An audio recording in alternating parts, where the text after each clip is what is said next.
Dize Rwanda Fitness Sports. Uyu munsi twaje noneho kubereka uburyo umuntu asimbuka umugozi. Ushobora gutekereza ngo ese ni gute twigisha gusimbuka umugozi kandi ari ibintu babe babikoza ari abana n'ubu baracyawusimbuka, ariko umugozi ugira uburyo bwinshi ubasha kuwusimbuka. Ikindi umugozi usimbutse nabi ugira ingaruka ku mubiri wawe. So niyo mpamvu nahisemo uyu munsi kugira ngo mbahe exercise zijyanye n'uburyo wasimbuka umugozi. Umugozi iyo usimbuka ni iki cyambere ureba?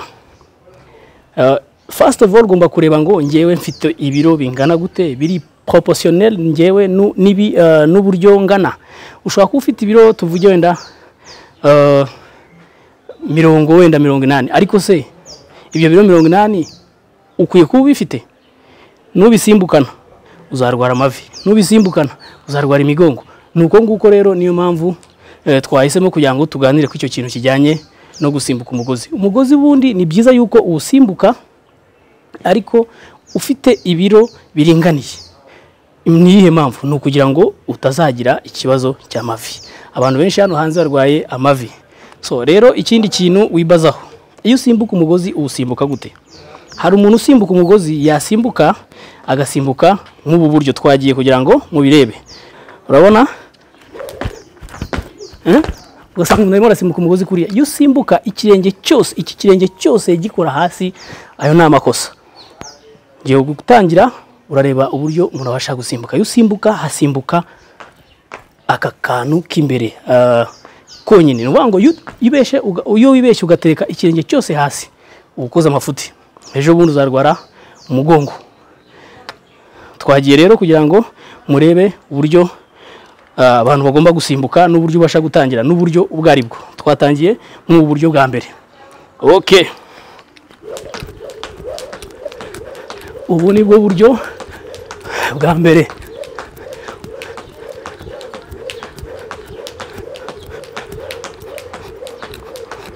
Niwitegereza urasanga ikirenge kitagomba gukora hasi cyose, hagomba gukora aka gace k'imbere nyine ubona aka. Okay,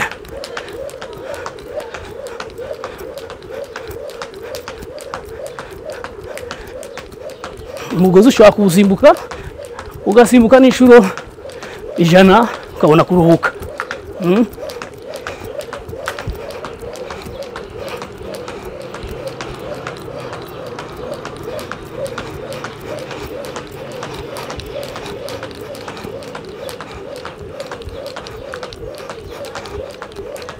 Iyo usimbutse buhoro nk'uku nta no gupfa kunanirwa.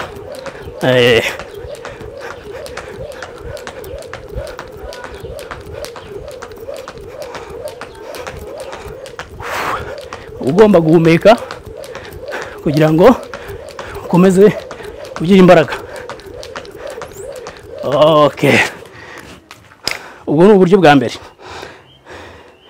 Exercise yose urangije wakoze kugiza nko ku munota, fatamo aga short time ko kuruhuka nk'amasegonda 10, 15, 20. Ubwo ni ukuvuga ngo ufite intego runaka, cyane cyane abantu baba bashaka kubaninga, kugabanya fat, nk'uko mbasimbutse gutya urongera ukabikubanya inshuro 5. Kuba ni bari umunota n'igice cyangwa 2 bikuba inshuro 5. Okay, twagiye ku bundi buryo. Ubundi buryo ushaka gusimbuka gutya. Ubu nabo iyo ugenda gakeya nabwo ntabwo unanirwa. Let's go.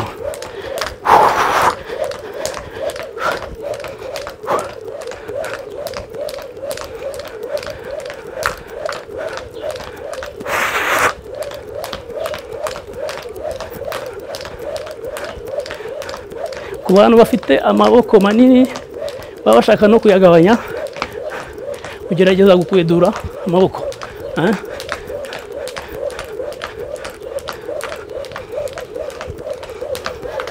Urabibona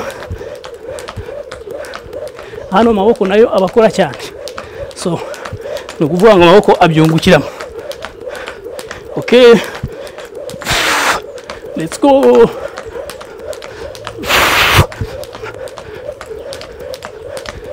Nice.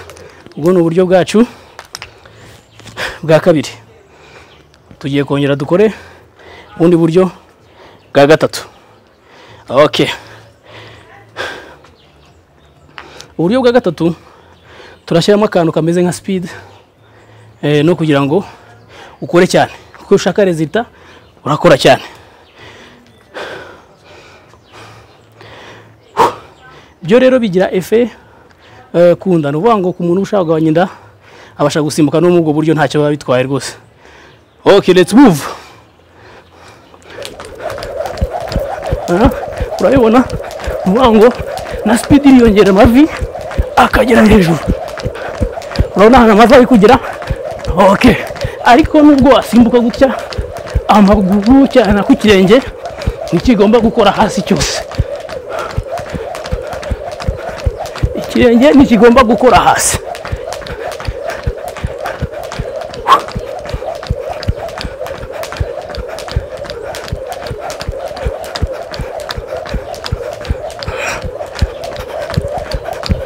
Okay. Ubwo ni uburyo bwacu bwa gatatu. Dusigaje ubundi buryo kugira ngo ubone uburyo ushobora gukoresha umugozi mu gusimbuka. Byose wibaza ku buryo ikirenge gikora hasi.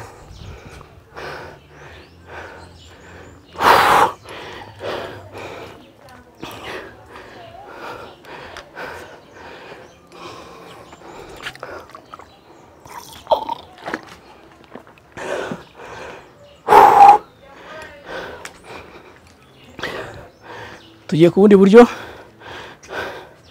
ariko ubwo noneho busaba kumera nkaho usubiza amaboko inyuma. Murabona ko twaturukaga inyuma, noneho tugiye kuvana umugozi imbere tuwujyana inyuma. Icyo bifasha cya mbere ni ku maboko, kuko sansi bihindutse n'amaboko nayo ubwo aba arimo akora movement itandukanye n'iyo yakoraga mbere. Ariko still ku maguru ni kimwe. Ibirenge ikirenge cyose ntabwo kigomba gukora hasi. Okay.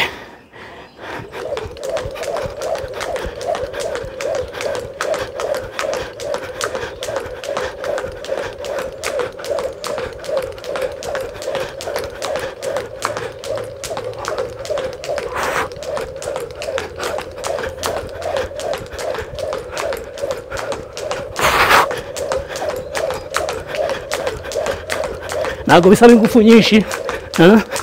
Ushobora gusimbuka buhoro ntacyo bitwaye.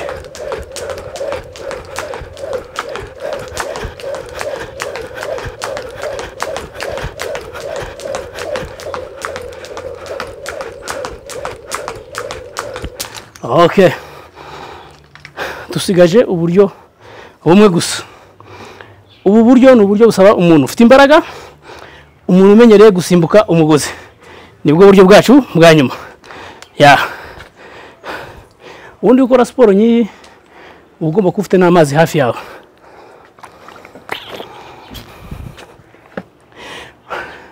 Kandi amazi ukuntu yanywa unywa dukeya kugira ngo atakubuza gukora.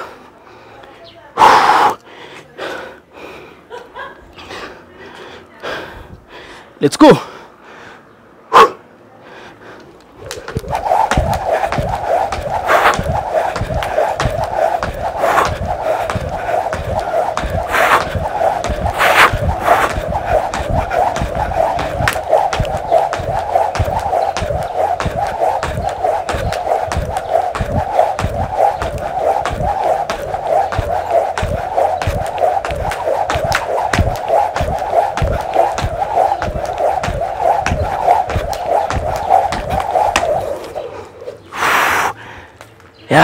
Nubwo buryo bwacu rero twagomba gusimbuka mu mugozi nkuko ubibona. Uburyo bwa nyuma uba ugomba kubukora wizeye ko mu mavu umeze neza nta kibazo. Rero mukore subscribe kuri YouTube channel yacu ya Rwanda Fitness Sports, tubahe exercice zabagirira akamaro. Thank you so much.